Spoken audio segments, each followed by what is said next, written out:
নমস্কার, আমি মিঠু। শুরু করছি নজরে রাজ্য।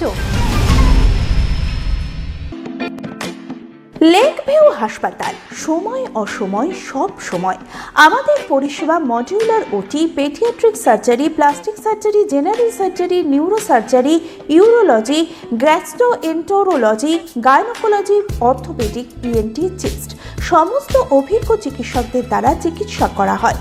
সর্বোন্নত আইসিইউ, এইচডিইউ, প্যাথোলজি, সমস্ত রকমের USG, CT scan, X ray, FNAC, biopsy, tapping. শুধুমাত্র আমরাই পারি স্বল্প মূল্যে অত্যাধুনিক প্রযুক্তির চিকিৎসা। কলকাতা ও হায়দ্রাবাদের বিশেষজ্ঞ চিকিৎসকদের সুপরামর্শ।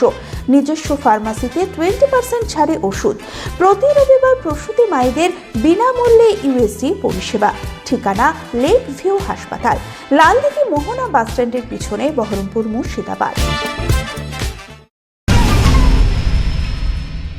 ক্রমশ হারিয়ে যাচ্ছে সরস্বতীর হাতে থাকা বীণা। তাই বীণাহীন বীণা পানি, এই বাদ্যযন্ত্র আশেপাশে সচরাচর চোখে দেখতে পারছেন না মৃৎশিল্পীরা। আর তাই বিদ্যাদেবীর হাতে বীণার বদলে তারা তুলে দিচ্ছেন তানপুরা। তাতেই পুজো হয়ে যাচ্ছে। বীণার বদলে সরস্বতীর হাতে তানপুরাই এখন ট্রেন্ডিং। দেশজ সঙ্গীত চর্চার ইতিহাসে প্রাচীন এই বাদ্যযন্ত্র শিল্পকলার প্রতীক। ঋগ্বেদের মতো প্রাচীন গ্রন্থে বীণার উল্লেখ রয়েছে, কিন্তু সেই বীণা কার্যত আজ অতীত। তাই তানপুরা হাতে সরস্বতী এখন ট্রেন্ডিং। গতবারের বিক্রি যে ছাপিয়ে যাবে তা বলেছিল কর্তৃপক্ষই, কিন্তু গতবারের বিক্রি বাটা যে প্রায় দ্বিগুণ হবে তা ভাবতেও পারেননি পশ্চিমবঙ্গ খাদি ও গ্রামীণ শিল্প পর্ষদের পুরুলিয়া জেলা কার্যালয়। তাই তাদের টার্গেট ছিল 2.5 কোটি।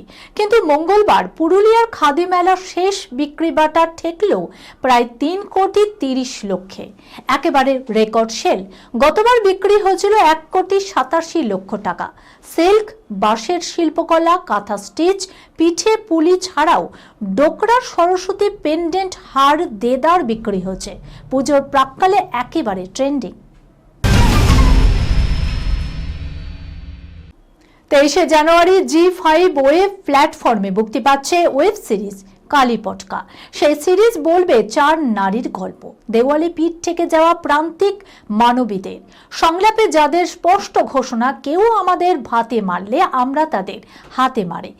সিরিজের ক্যাপশনে কালীপটকার সঙ্গে লেখা, নারীর পাওয়ার, ফাটবে সবার। ট্রেলার দেখেই বোঝা যাচ্ছে বঞ্চনার শিকার হতে হতে প্রত্যাঘাত করবেন তারা। ছবিতে 4 নারীর ভূমিকায় স্বস্তিকা ছাড়াও রয়েছেন শ্রুতি দাস, হেমিকা বোস ও শ্রেয়া ভট্টাচার্য। ছবিতে বিশেষ ভূমিকায় খল চরিত্রে দেখা যাবে অনির্বাণ চক্রবর্তীকে। ছবিতে তার লুকও চমকে দেওয়ার মতোই রয়েছে।